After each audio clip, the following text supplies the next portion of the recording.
Southeast Arkansas, southeastern Jefferson County in Southeast Arkansas, Lincoln County in Southeast Arkansas. And then there's a tornado warning. At 8:22 p.m., National Weather Service Doppler radar indicated a line of severe thunderstorms capable of producing quarter-size hail and damaging winds in excess of 60 miles per hour.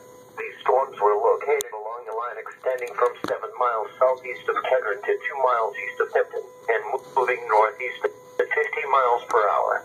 Locations impacted include Star City, Woodville, Whitefield, Nebo, Mount Elba, Langford, Irvine, Hebron, Grady, Feeneyville, English Lake, Cray Lake, Cane Creek Lake, Yorktown, Cairo, Perry, Thrasa, Rowell. A tornado watch remains in effect until midnight Central Standard Time Monday morning for Arkansas.